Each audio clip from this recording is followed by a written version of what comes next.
I'm Bobbi Fischer, and this is my Aesthetically Awkward podcast, a show where we dive into all things aesthetics, health, wellness, entrepreneurship, and everything in between. This podcast is for informational and entertainment purposes only. It is not medical advice. Please consult your own healthcare provider before making any decisions in your personal health journey. Now let's get into it. Welcome back to the Aesthetically Awkward podcast. I appreciate you tuning in for another week of our show. This is a space where I want to be able to talk openly about aesthetics, about wellness, both physical and mental health. Today, we are going to be taking a closer look at depression and seasonal depression. So just a brief content warning. There is going to be discussion of things that might be emotionally triggering for some of you. We're going to touch briefly on suicide and grief. So if that is something that you may have difficulty processing, go ahead and feel free to skip this episode. Otherwise, I hope that you take the time to listen.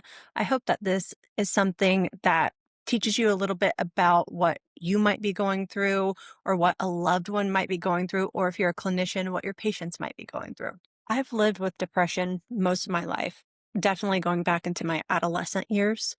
And I didn't really understand how my depression changed or evolved during different seasons. When I was 20, I lost a really good friend of mine to suicide. He was more than a friend to me. I loved him. He was a roommate of mine. I knew him since kindergarten, even actually before that because we played t-ball together. I won't share the intimate details of his story because that's not my story to share, but that loss shaped how I experienced winter months and how I dealt with grief moving forward. It left an imprint on me. And then several years later, during the fall, I lost my father. He was in inpatient palliative care. I held his hand when he took his last breath. It was the day after my 30th birthday. So the fall is another difficult season for me to process. At the time, I didn't understand that the season or time of the year itself might actually have an impact on how I was able to process or cope. I didn't understand the physiological changes inside my body that might decrease my emotional resilience. And I do want to be clear that loss is devastating, just as emotionally impactful in July as it is in January. But for those of us who live with a baseline depression, we are at a physiological disadvantage for emotional resilience because of underlying processes that are happening inside of our bodies. Our brain chemistry, our sleep-wake cycles, everything is altered at baseline, and it becomes further impacted during the colder, darker months of the year. And that's really why I wanted to bring this episode to light. So many people move through the fall and the winter slower and with less vigor, less excitement, and they don't necessarily understand why. They might just chalk it up to the winter blues, and sometimes there's a little bit more going on. One of the biggest misconceptions about depression is that it's purely a psychological concern. And that's just not the reality. There are actual physiological changes happening inside of the body, and those changes explain why it can feel so heavy, why you can't simply snap out of that depressive episode. During depression, neurotransmitters shift. Serotonin becomes less available, dopamine drops, norepinephrine becomes dysregulated, and those changes affect mood, energy, motivation, appetite, and emotional resilience. Depression also directly affects your body's stress response system, especially cortisol. Many people have a flattened or delayed cortisol rhythm, which leads to fatigue, brain fog, irritability, and feeling overwhelmed even by small, simple tasks. And that's amplified during the winter months. Sleep patterns almost always change. Some people struggle to fall asleep, others sleep more than usual, but most experience a misaligned internal clock that affects memory, concentration, and mood. So when someone's living with depression at baseline, their brain chemistry, hormones, immune system, sleep, stress response, they're all operating differently. Seasonal affective disorder is a little bit different. So it's a pattern of depression where symptoms consistently begin in the fall or the winter, and they generally improve or go into remission during the spring or the summer. For it to be diagnosed, it has to repeat for 2 years in a row, and the winter episodes or symptoms must clearly outweigh the symptoms that are experienced during the warmer months or seasons. Seasonal worsening is what affects those of us who have baseline depression year-round. So this is where I fall. It's depression that simply intensifies during the winter.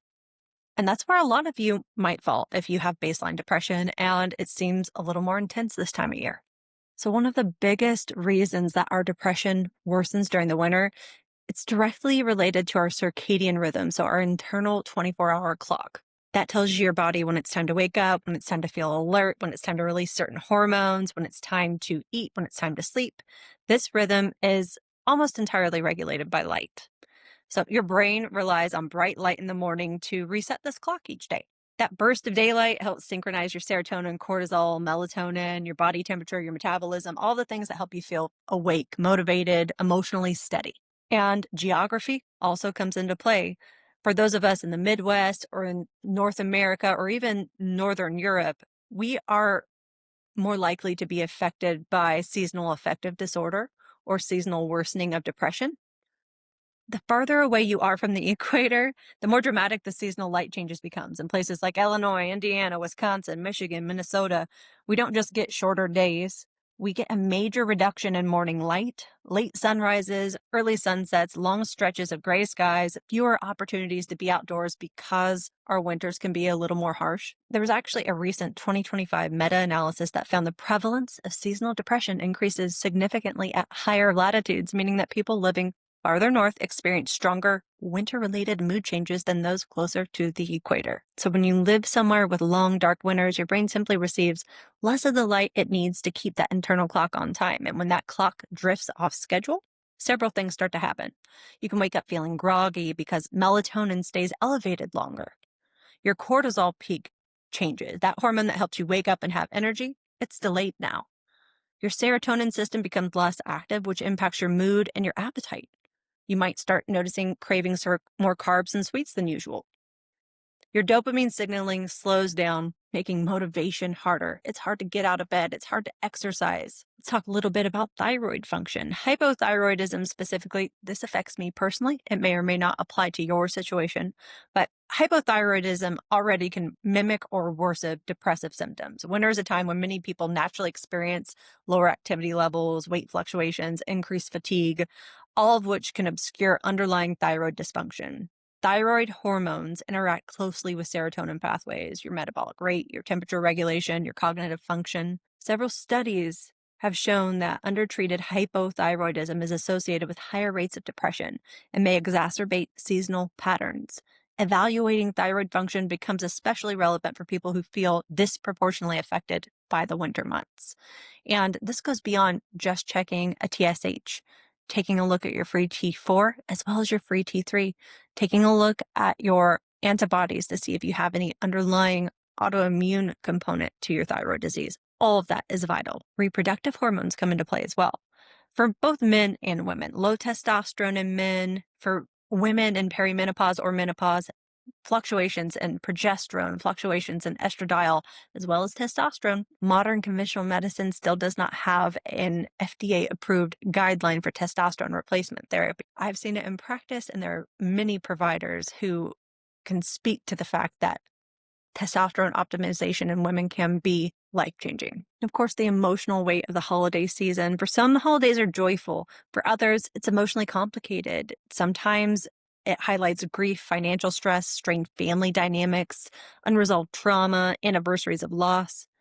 You might experience the holiday blues, which could be a temporary but real emotional downturn that's driven by social expectations. Research confirms that stress during the holiday season can increase depressive symptoms, especially in individuals with an underlying vulnerability. Reduced interpersonal connections, spending less time outdoors, this all intensifies what you're experiencing. In the winter, because of the cold shift, outdoor activities are naturally limited. You're going to spend less time outside. You're going to find yourself potentially engaging less in social activities. Your physical activity might decrease, especially if you're somebody who prefers to be outdoor for your physical activities. You're going to be absorbing less natural light. People tend to socialize less, cancel more plans, and retreat indoors because of weather, fatigue, or low motivation during the winter months. When that connection to other people drops, inflammation increases, stress accumulates, depressive symptoms may surface. When you put all of those factors together, it becomes very clear why depression often worsens in the fall and winter months. They're not isolated triggers. They stack, they compound, and for people who live with depression, the shift can feel very dramatic. Let's talk a little bit about what we can do to support our circadian rhythm. One of the most effective interventions is bright light therapy. There is a meta-analysis that was discussed in a 2024 JAMA Psychiatry publication, and it confirmed that morning light therapy can significantly improve depressive symptoms. It helps with the regulation of serotonin, melatonin, and cortisol. You specifically need a 10,000 lux bright light box within an hour of waking up to help reset your circadian rhythm and to give your brain a strong signal to start the day. It's very important for people who live in the northern regions where natural light is limited. You could also try something called a dawn simulator, which gradually increases light before your alarm goes off. Another option that could be helpful for those of us who struggle in the mornings. Movement is another powerful tool. Winter usually reduces your physical activity, which again increases inflammation, worsens your symptoms. Gentle forms of movement are important. Stretching, yoga, low impact exercise, indoor walking, getting on your elliptical or your recumbent bike. Short movement breaks throughout the day. Getting up and actually taking that 15-minute break and going on a walk, even if it's indoors, is important. Addressing your sleep is critical too. Establishing a consistent time to wake up, exposing yourself to bright light early in the day, dimming the lights in the evening, limiting screen time before bed to help realign your circadian rhythm. When your sleep stabilizes, your mood regulation will improve. You also need to support medical factors, evaluating your thyroid health, addressing the perimenopause, menopause, or for men, andropause symptoms, checking your vitamin D levels, vitamin B12, making sure that you're addressing any other underlying physiological concerns, managing your chronic pain, your inflammatory conditions, your autoimmune disease. Depression often improves when your underlying physiological contributors are treated. Again, social connection, it's a form of medicine. Even small intentional interactions, meeting a friend for coffee, calling a loved one, attending a weekly class, joining a group activity. All of this can help regulate your nervous system and reduce depressive symptoms. Human connection, it's not optional for our biology. It's a core part of emotional regulation. Some people need medication, and that's okay too. Medication adjustments during the winter might be appropriate.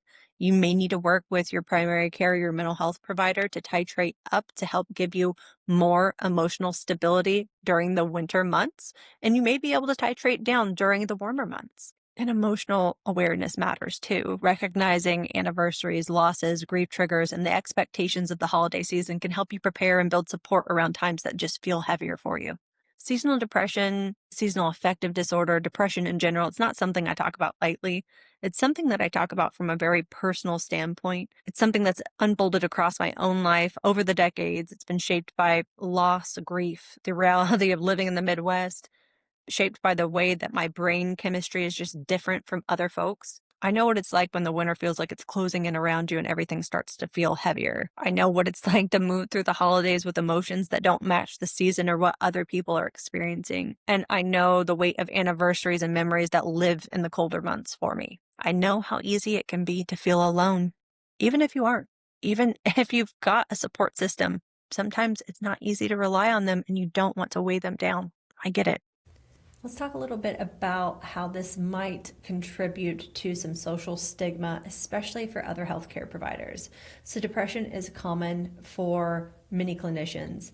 Seasonal worsening, seasonal affective disorder is common. Your symptoms don't make you incompetent, they make you human. If you struggle during the winter or year-round, you're not alone and you're allowed to ask for help without shame. I don't like to talk about it a lot myself, and why I've stayed pretty quiet about it is because there is that social stigma. I'm always worried if somebody's going to question my ability to perform my clinical duties. But at the end of the day, I'm human, and every provider, regardless of their specialty, is going to have underlying physical or mental health concerns, and they deserve that to be acknowledged, addressed, and treated just like every other person or patient. If any part of today's conversation resonated with you, whether it's the way the light changes, the way your energy shifts, the way your pain increases, the way your mood feels different this time of year, I want you to know that it's not all in your head. Your biology, your history, your hormones, your environment, your lived experiences, they all play a role in what you're feeling. You're not imagining it. You're not overreacting. You're not weak. You're a human. You're allowed to feel this. And there are things that you can do to help support yourself through it. This season can be hard, so give yourself permission to take care of yourself in whatever way you need. Building routines that support your body and your mental health, using some of the tools we talked about today, like light therapy, movement, sleep stabilization, social connection, medical support if you need it. Be gentle with yourself. The winter months aren't something to just power through. Navigate with intention, compassion, and use your support system. Something else that matters just as much as your own self-care, reach out to your people. Check in on your loved ones. Check in on your friend who goes quiet this time of year. Check in on your strong friends, your caregivers, your coworkers, your teenagers. Check in on the people who always say, I'm fine. It's okay. I got this. This is the season when messages get missed. People slip through the cracks. A quick call, a text, an invite to coffee, a simple, I'm thinking of you. How are you? It can mean more than you realize. While you're doing that, practice kindness towards yourself. I'm talking about true kindness, allowing yourself to rest, set boundaries, acknowledge your pain without shame, make space for your own grief, your own lived experiences, and allow yourself to heal. You're not meant to do this alone. That's not what life's about. You deserve support, connection, and care just as much as everyone that you show up for every single day. Thank you for spending this time with me today. I appreciate your open-mindedness. I appreciate you allowing me to share my story, my background, and I hope that it helps you understand maybe your own experiences even a little bit better. If this episode spoke to you, share it with someone who might need to hear it. As always, please remember that this podcast is for informational and educational purposes only. If you're struggling, reach out to your healthcare provider or a mental health professional. And if you or someone you love is in a crisis, please contact emergency services or your local crisis hotline. Be kind to yourself, check on your people, take care of your mind and your body this winter. I'll see you next week.